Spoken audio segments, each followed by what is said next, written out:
Assalamualaikum warahmatullahi wabarakatuh. Alhamdulillah wassalatu wassalamu ala nabiyina Mustafa Rasulillah wa ala alihi wa ashabihi wa man tabi'ahum bi ihsanin ila yaumil qiyamah, amma ba'du. Jemaah sekalian yang semoga senantiasa dirahmati Allah Subhanahu wa taala, kita lanjutkan pembahasan kita masih dari kitab Syama'ilun Nabil Mustafa karya Imam At-Tirmidzi rahimallahu taala dengan syarah dari Syekh Abdul Razzaq, dan kita masih membedah salah satu bab terpanjang, salah satu bab yang paling banyak pembahasannya di kitab ini, yaitu kesungguhan Nabi dalam beribadah. Dan uniknya di bab ini Imam At-Tirmidzi hanya mencantumkan atau mayoritas mencantumkan hadis-hadis seputar sholat malamnya Nabi. Padahal ibadah itu kan banyak ya, tapi dicantumkan hanya apa? Hampir mayoritasnya hadis-hadis tentang sholat malamnya Rasulullah Sallallahu Alaihi Wasallam. Baik, kita lanjutkan di hadis nomor 266. Hadis nomor 266. Hadisnya pendek, kita bacakan matannya ya.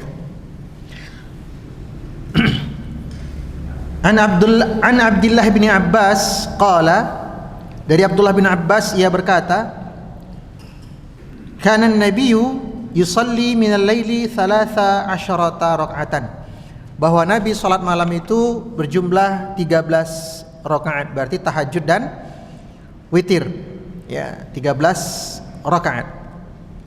Ini salah satu jumlah rakaat dari salat malamnya Nabi sallallahu alaihi wasallam. Kemudian hadis berikutnya kita akan lihat jumlah yang berbeda ya. Hadis 267, an Aisyata anna Nabiyya sallallahu alaihi wasallam kana idza lam yusalli bil laili mana'ahu min dzalika naum. Kata Aisyah, jika Nabi tadi malam terhalang mengerjakan salat malam, mungkin karena sakit, mungkin karena terlampau lelah dan semisalnya, maka beliau shalla minan nahari thintai asyrata raka'atan, maka beliau akan mengganti sholatnya di siang hari atau di pagi hari sebanyak 12 rakaat. Ini berarti Nabi ngapain? Mengqadha sholat tahajud. Loh, emang ada mengqadha sholat tahajud? Ya ada, ini hadisnya. Hadis ini diriwayatkan oleh Imam Muslim dan Imam Tirmidzi. Pertanyaannya, apakah memang dianjurkan salat malam yang tidak jadi dikerjakan itu kita qadha? Maka Syekh Abdul Razzaq di sini merinci, jika memang orang tersebut terbiasa rutin gitu ya, meskipun cuman seminggu sekali atau seminggu 2 kali, tapi rutin. Nah, yang mana pada malam tersebut dia terhalang, mungkin karena pas lagi shift malam ya, shift 3 di pekerjaannya, atau mungkin capek, atau mungkin kelewat ngantuk, atau mungkin gak enak badan, kemudian paginya dia bisa menggantinya, maka silakan diganti. Adapun jika orang tersebut tidak terbiasa sholat malam, nah satu malam dia berniat, aku iki wis suwi ra sholat malam ya, kayaknya terakhir aku sholat malam 14 tahun yang lalu, udah lama banget ya. Nah kemudian dia berniat, nanti malam aku mau tahajud. Dia tidur nih, mungkin karena terlalu lelah, bablas sampai subuh, padahal dia tadi malam sudah berniat untuk tahajud. Nah pertanyaannya, apakah dia mengqadha? Tidak. Karena apa? Karena memang dia tidak pernah merutinkan, hanya baru berniat saja. Tapi pertanyaannya berikutnya, kalau cuman berniat saja dapat pahala enggak? Dapat pahala. Iya. Asal niat itu memang benar-benar mau sholat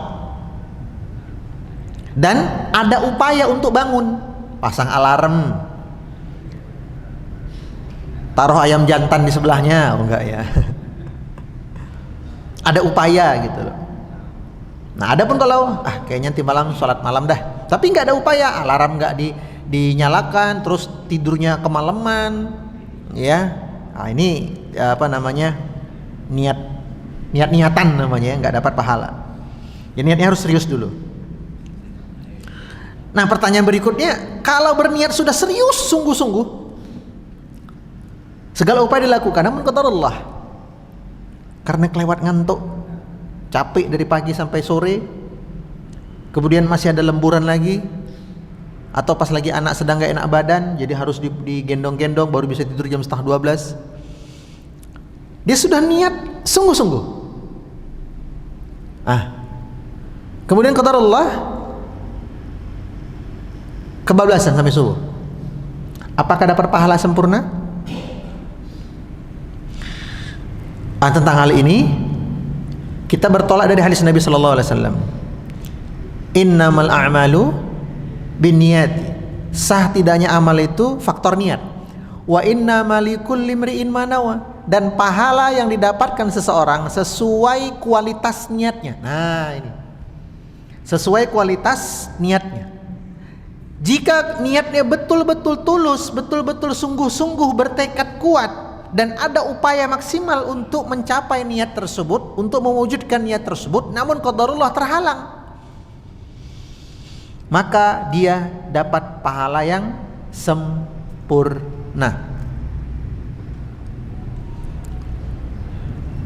Ya, dapat pahala yang sempurna insyaallah. Baik. Hadis 268 tentang salat iftitah. Nah, salat iftitah.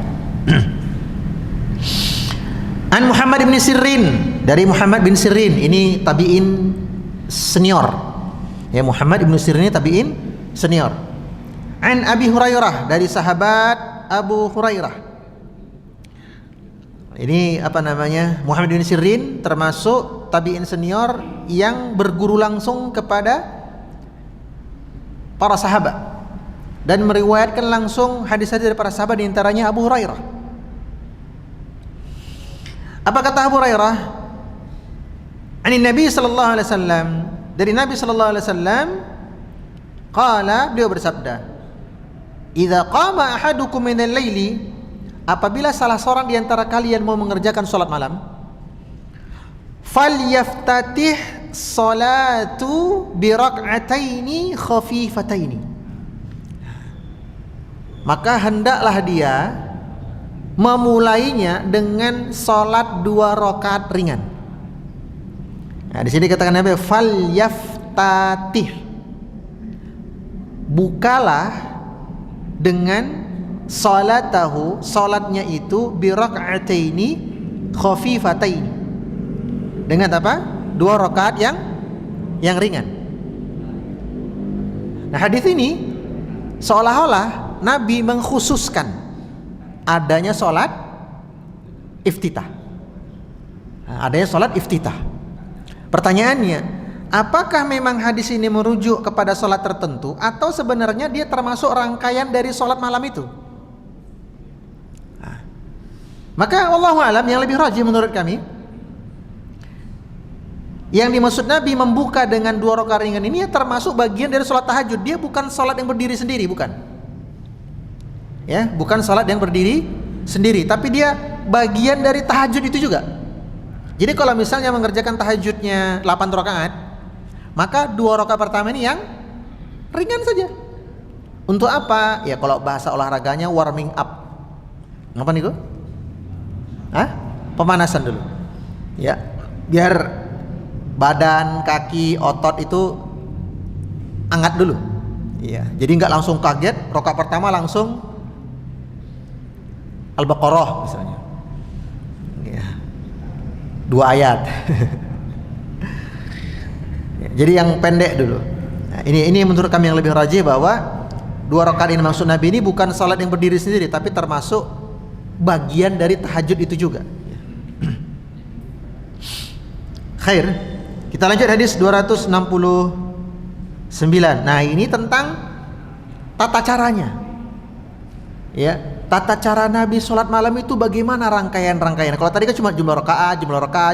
Sekarang tata caranya. Mari kita simak dan kita bakal geleng-geleng kepala. Ini kok bisa Nabi sholat kayak begitu ya?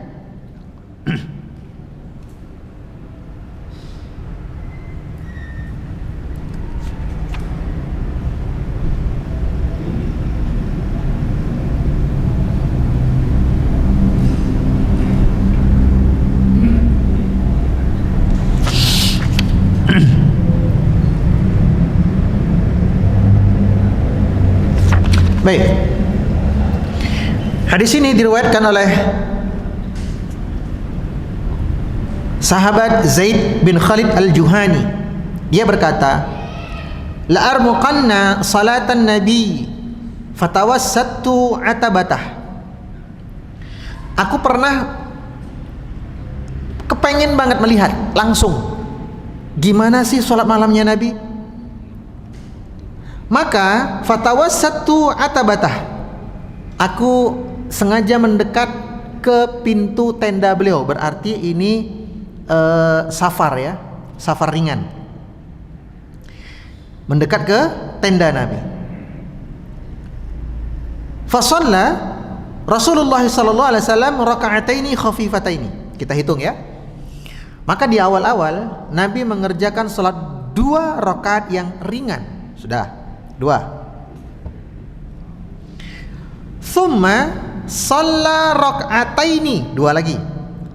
Tawilataini. Yang mana di 2 rakaat yang kedua, artinya rakaat ketiga dan keempat ini Nabi sholatnya tawilataini. Panjang. Jadi kalau kita kan bilang lama atau panjang itu kan tinggal dikasih 6 harokat saja kan, sweet banget. Nah itu sudah paham. Masalahnya orang Arab nggak kenal cara seperti itu. Ya orang Arab kalau mengertakan sesuatu misalnya panjang, maka tawilnya diulang-ulang. Tawil. Nah, kalau besar kabir. Gede. Kalau kita terjemahkan gede banget. Nah, orang Arab nggak dibilang kemudian kabir, nggak begitu. Ya kosakatanya yang diulang. Jadi rakaat ketiga dan keempat itu sangat lama. Sudah 4. Tsumma shalla rak'ataini, berarti yang ke-6 5 6. Wa huma dunal lataini qablahuma. Jadi rakaat yang kelima dan keenam ini durasinya adalah setengah dari 3 dan 4 tadi.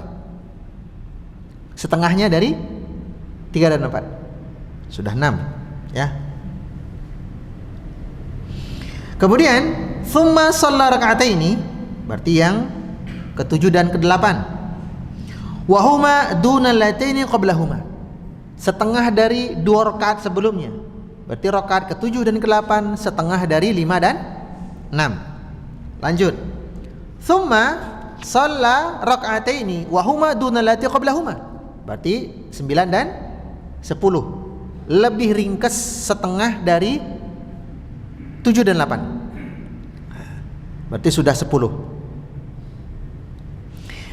Tsumma shalla rak'ataini wa huma dunal lataini qablahuma. Kemudian 2 rakaat yang separuh lebih ringkas daripada 9 dan 10, sudah 12. Tsumma autara fadzalika 13 rak'atan. Kemudian beliau witir 1 rakaat. Maka genaplah salat malam Nabi itu 13. Baik, itu tata caranya. Jadi di awal itu ringan, kemudian 3 4 panjang. Panjangnya itu gimana? Yuk panjang pol. Bisa sampai sekali 1 rakaat itu bisa 3 surah sekaligus dibaca. Al-Baqarah, Ali Imran, An-Nisa. Ya saking panjangnya.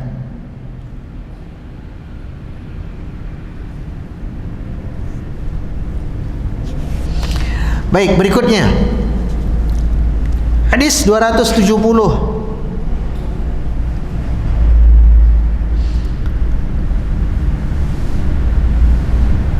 An Abi Salamah annahu akhbarahu annahu sala Aisyah. Abu Salamah pernah bertanya kepada Aisyah, "Kaifa kanat salatu Rasulillah sallallahu alaihi wasallam fi Ramadan?" Salat malamnya Nabi ketika Ramadan itu kayak gimana? Kok Abu Salamah bertanya? Padahal kan kalau kita ini salat malam Ramadan kan ya di masjid gitu loh. Nah, Abu Salamah ini bertanya sebab Nabi hanya 2 malam atau 3 malam saja yang sholat malam Ramadan bersama sahabat. Setelah itu gimana? Nabi sholat malamnya di rumah. Jadi habis tarawih, habis Isya ya pulang. Mengerjakan kalau bahasa kitanya tarawihnya itu di rumah. Kenapa Nabi lakukan itu? Kenapa nggak di masjid? Karena Nabi khawatir wahyu turun, kemudian tarawih jadi wajib. Sebab selama beliau hidup, potensi turunnya wahyu selalu ada, gitu loh. Bayangkan kalau seandainya tarawih jadi wajib, apa enggak keteteran? Ya, jadi hanya 2 atau 3 malam. Habis itu Nabi gak kelihatan. Jadi para sahabat sudah nunggu gitu kan, mana Nabi nih kok gak muncul-muncul ya. Sampai menjelang subuh gak muncul-muncul. Akhirnya Nabi datang selepas azan. Para sahabatnya, "Rasulullah, kami tunggu-tunggu engkau dari tadi malam." Loh, kenapa rupanya? "Kami pengen sholat malam lagi bersama engkau kayak kemarin-kemarin." Kata Nabi, "Tidak ada yang menghalangiku untuk sholat bersama kalian kecuali satu hal." Apa itu? Aku takut hal itu kemudian diwajibkan. Ini bentuk kasih sayangnya Nabi kepada kita, ya. Baik, kita lanjutkan. Tadi berkata Abu Salamah, aku bertanya kepada Nabi tentang bagaimana salat malam Nabi ketika Ramadan. Faqalat, Aisyah menjawab, "Makana Rasulullah sallallahu alaihi wasallam liyazida fi Ramadan wala fi ghairihi ala 11 rakaah." Bahwa Nabi baik selama di bulan Ramadan maupun di luar bulan Ramadan tidak pernah Nabi mengerjakan sholat malam lebih dari 11 rakaat. Loh, tadi di hadis sebelumnya berapa? 13. Kenapa kok kontradiktif?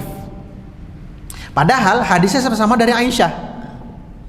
Kan tidak mungkin ya Aisyah membantah ucapannya sendiri, membantah persaksiannya sendiri. Maka dikatakan para ulama ahli hadis, jika yang dikatakan Aisyah pada hadis ini, Nabi tidak pernah lebih dari 11 rakaat, maka artinya ada 2 kemungkinan. 1, 11 rakaat itu yang paling sering dilakukan Nabi. 11 itu yang paling sering.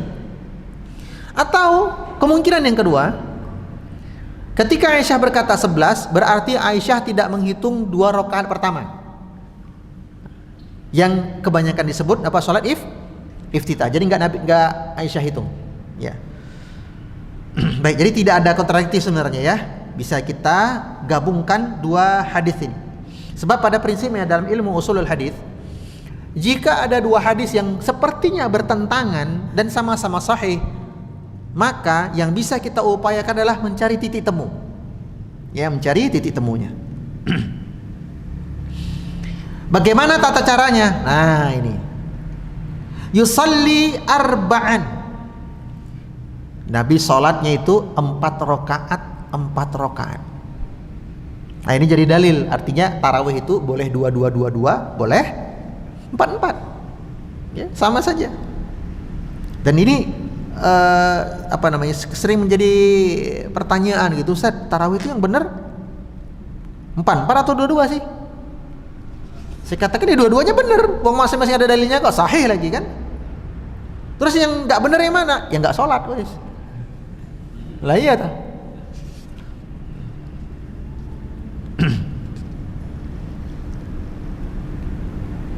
Yusalli arba'an, artinya ini variasi ya. Variasi, boleh 2-2, boleh 4-4. Karena dia variasi, ya sudah, kadang mau 4 silahkan, kadang mau 2 silahkan. Ya. Jadi bukan harus pilih salah satu, tidak, ini variasi. Dan variasi dalam tata cara ibadah yang dilakukan Nabi itu banyak banget modelnya. Variasi tata cara wudhu, variasi cara takbir, variasi cara bersedekap, variasi cara zikir, banyak banget. Kenapa? Dalam ilmu usul dijelaskan bahwa Nabi memvariasikan beberapa model ibadah. Salah satu hikmahnya adalah supaya kita nggak bosan. Manusia itu kan bosanan kan.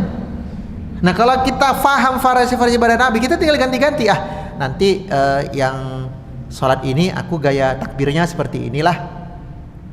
Nanti pas iftitahnya aku baca doa inilah. Ya doa iftitah itu ada belasan. Nah kalau kita hafal lebih dari satu kan enak gitu ya. Sholat maghrib aku bacanya Allahu Akbar kabira walhamdulillahi katsira wa subhanallah bukratan wa asila. Sholat isya Allahumma ba'id baini. Sholat subuh alhamdulillahi hamdan katsiran tayyiban mubarakan fi, ganti-ganti. Ya sehingga enggak bosen ya. La tas'al an husnihinna wa tulihinna. Jadi 4 rakaat itu kata Aisyah apa? Jangan kau tanya gimana lamanya dan bagusnya sholat Nabi itu. Artinya apa? Saking lamanya, saking tenangnya, saking khusyuknya, saking bagusnya. Ora rasa ditakon meneh. Kau hanya boleh tanya rakaatnya itu aja. Adapun bagaimana kualitasnya, jangan ditanya lagi. Artinya sudah yang paling tinggi kualitasnya. Tsumma yusalli arba'an. Kemudian Nabi sholat lagi 4 rakaat. La tas'al an husnihinna wa tulihinna. Dan jangan pula kau tanya lagi gimana lama dan bagusnya. Tsumma yusalli thalathan. Kemudian Nabi sholat 3 rakaat. Nah di sini Aisyah ketika menjelaskan 3 rakaat tidak ada dikatakan husnihinna wa tulihinna, nggak ada. Tidak dikatakan panjang juga. Artinya apa? Untuk sholat witir Nabi lebih ringkes ya. Maka bisa jadi menyelisih sunnah jika pas witirnya malah yang dibaca ayat-ayat yang terlalu panjang ya. Karena Nabi SAW justru ketika witir lebih ringkes.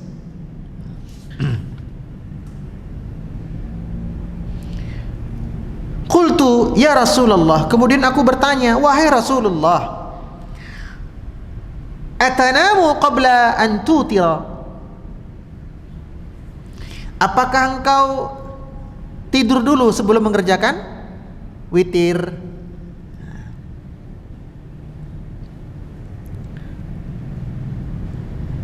Jadi di sini konteksnya adalah setelah Nabi mengerjakan 4 rakaat yang demikian panjang, Nabi capek. Kemudian Nabi apa? Tidur sejenak. Begitu bangun tidur, Nabi langsung mengerjakan 3 rakaat witir tanpa berwudu. Makanya Aisyah tanya, wahai Rasulullah, kau langsung witir?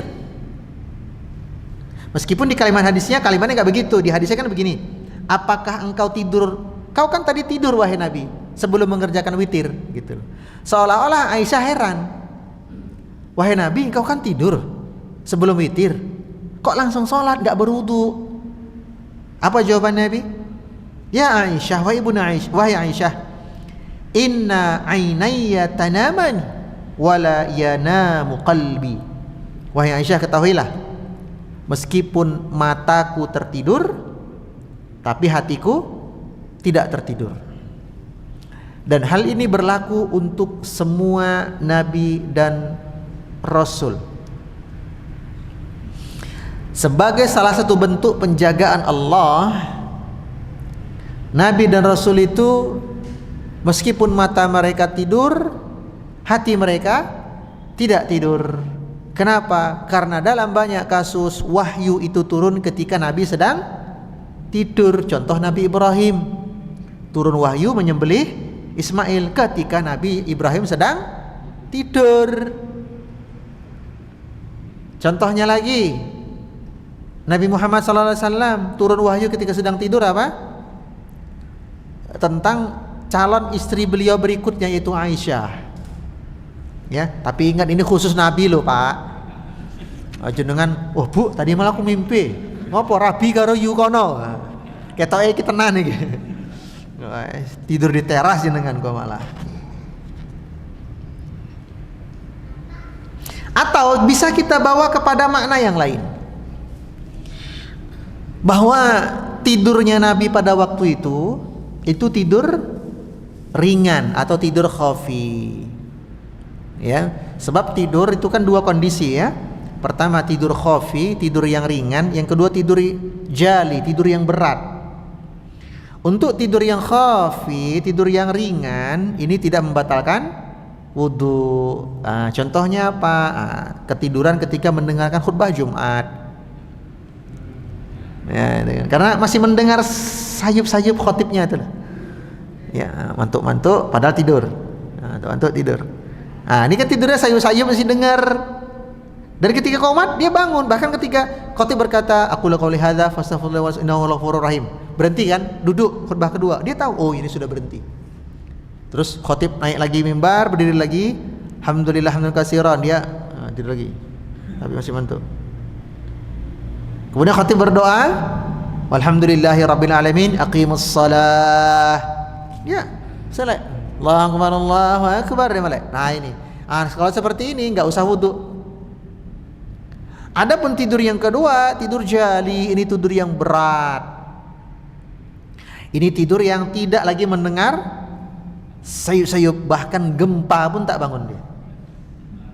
Ya, tidur berat. Kalau tidur berat, meskipun sambil duduk, tapi tidur berat, enggak dengar apa-apa lagi, maka batal wudunya, dia harus berwudu kembali.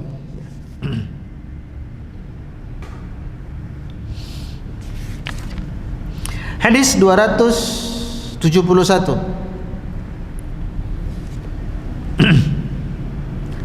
An Urwah ibnu Zubair, dari Urwah bin Zubair, ini keponakannya Aisyah ya, anak dari Zubair dan Asma, adiknya Aisyah. An Aisyah, dari ibunda Aisyah, anna Rasulullah sallallahu alaihi wasallam kana yusalli minal laili 11 raka'atan, bahwa Nabi apabila salat malam beliau mengerjakannya 11. Berapa 11? 11 rakaat. Yutiru minha biwahidah, di antara yang 11 itu satu rakaatnya witir. Berarti modelnya gimana? 10 tahajud, satunya witir. Nah, kita dapat variasi lagi nih. Kalau yang tadi 11 itu 4 tahajud, 3 witir. Nah, ini model yang lain. Tahajudnya 10, witirnya cuman 1. Kita dapat variasi lagi. Ya. Fa idza faragha minha ittaja'a ala shiqqihil ayman. Nah, ketika beliau sudah tuntas mengerjakan sholat malamnya tadi yang 11, maka beliau tidur dengan memiringkan ke hadap kanan, bertumpu pada tubuh yang bagian kanan seperti ini. Tidur miring kanan gitu ya. Nah, sambil menunggu masuknya waktu subuh. Kenapa Nabi milih model seperti ini tidurnya? Karena jarang banget orang tidur seperti ini tuh 3 jam. Apalagi modelan kita kan, kebanyakan makan gorengan kan, cepat kesemutan gitu loh. Terus gorengan, emping, masuk semua daun so ya toh. Paling 5 menit udah kesemutan itu. Sehingga tercegah dari tidur yang terlampau lelap. Nah, takutnya nanti kalau terlampau lelap, wah habis sholat malam nih, masuk kamar nyalain AC, wah iki subuhnya bablas kok malah. Tangi-tangi 6:30 jadi subuh di waktu duha.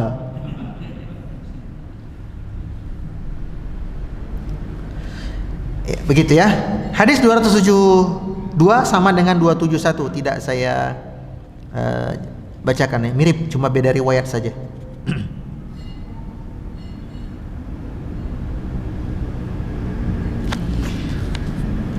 Nah, berarti ini ada model lagi nih, bahwa Nabi kadang witirnya itu langsung disambung dengan sholat malam tanpa diselingi tidur. Namun pernah juga Nabi apa? Tidur dulu baru kemudian witir. Nah, dapat lagi kita contoh. Jadi banyak banget ya variasinya ya, dari sisi jumlah rakaat, variasi. Dari sisi modelnya 22 atau 4-4-3. Dari sisi jumlah rakaat, model rakaatnya, mohon maaf. Ada yang 10-1, ada yang 8-3, dapat lagi. Kemudian model berikutnya apa? Witirnya. Ada yang langsung disambung sholat baru kemudian istirahat sejenak, ada yang istirahat dulu baru kemudian witir. Masya Allah ya, banyak banget variasinya.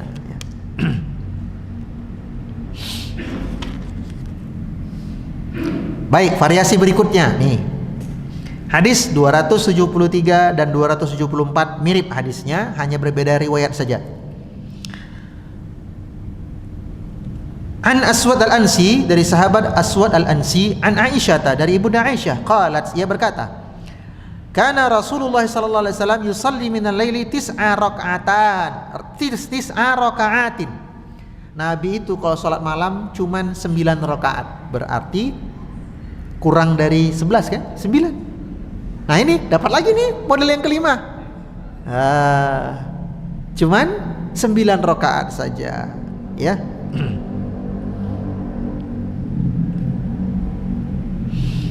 Nah, tentang 9 rakaat ini bagaimana cara mengerjakannya? Ya bebas, mau 4-4-1 boleh.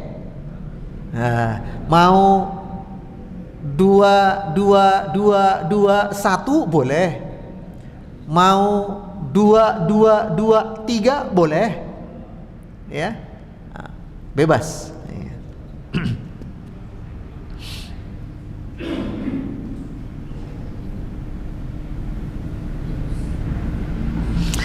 Hadis 275 ini juga menjelaskan tentang panjangnya sholat malam Nabi dan apa yang beliau baca. Ya.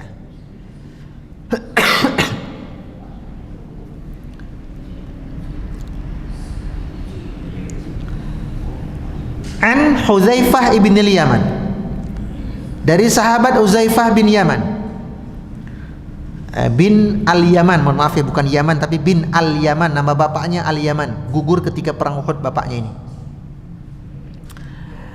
Annahu shalla ma'an nabi minal laili, aku pernah salat malam bersama Nabi. Falamma dakhala fi shalah, lalu ketika Nabi selesai bertakbir, artinya memulai iftitah, apa yang beliau baca? Allahu Akbar dzul malakuti wal jabaruti wal kibriyai wal azamati. Ini salah satu contoh lain doa iftitah. Ya, apa bacaannya? Allahu Akbar dzul malakuti wal jabaruti wal kibriyai wal azamati.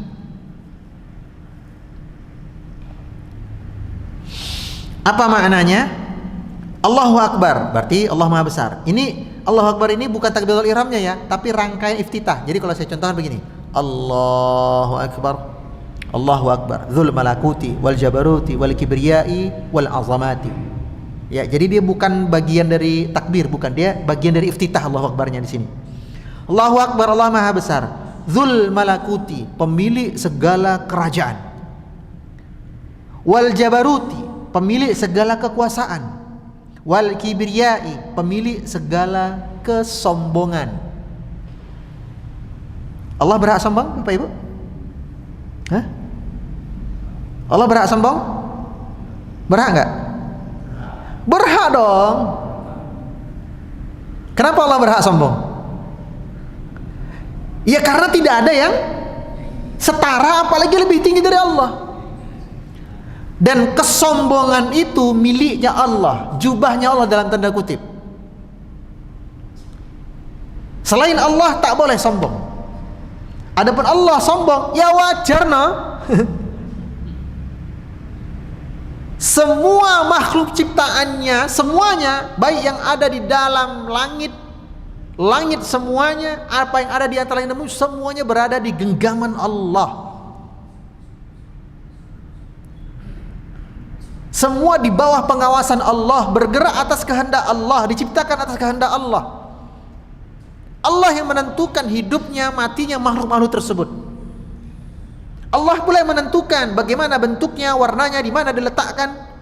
Karena dengan segala kekuasaan itu, Allah berhak untuk sombong. Sebaliknya, kalau ada makhluk kok malah sombong, berarti dia mengambil sifatnya Allah. Allah paling benci loh kepada orang yang sombong ini. Dan penyakit sombong yang pertama kali siapa yang menyontohkan? Iblis. Ketika Allah berfirman, wa idh qulna lil malaikati isjudu li adama fasajadu illa iblis aba wastakbara. Iblis enggak mau, dia mentaati perintah Allah. Aba, enggan, wastakbara, sombong. Pertanyaan berikutnya, sombong itu apa? Nah, pernah satu kali sahabat Nabi ngadu kepada Rasulullah, saya punya tetangga, teman gitu ya, sombong amat. Loh piye maksudmu sombongnya piye? Nganu Nabi, tiap dia keluar rumah mau ke masjid itu, wush, rambutnya rapih pakai minyak wangi gitu ya, kemudian parfumnya wangi semerbak, bajunya mahal-mahal, sendalnya bagus, sombong banget. Jadi sahabat ini menilai kesombongan itu dengan pakaian yang bagus. Apa kata Nabi? Innallaha jamilun yuhibbul jamal. Allah itu maha indah, suka dengan keindahan. Apalagi mau sholat pakai pakaian yang terbaik.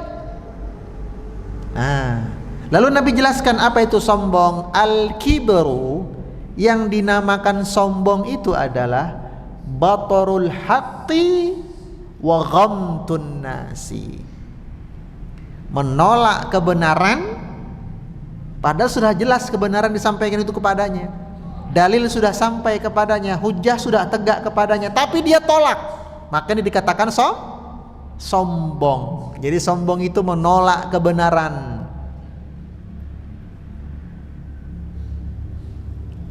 Wa ghamtun nas, dan merendahkan orang lain, merasa lebih baik daripada orang lain. Ini bahayanya penyakit sombong. Dia nggak akan bisa menerima kebenaran. Ya.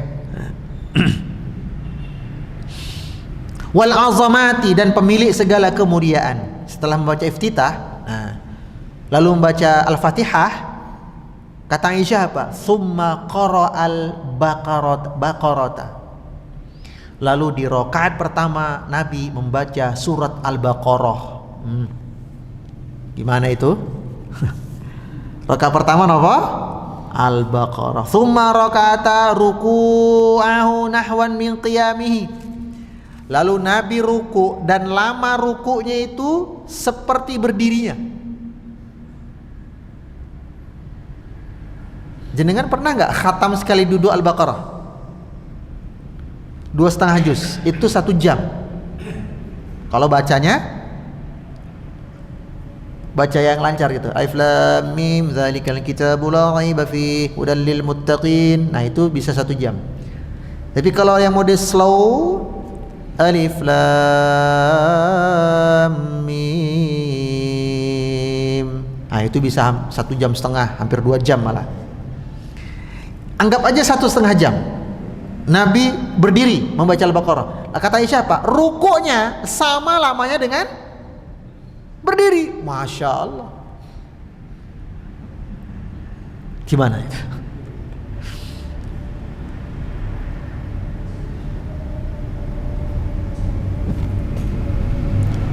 Wa kana yaqul subhan rabbil azim. Selama ruku itu yang beliau baca subhan rabbiyal azim, subhan rabbiyal azim, subhan rabbiyal azim.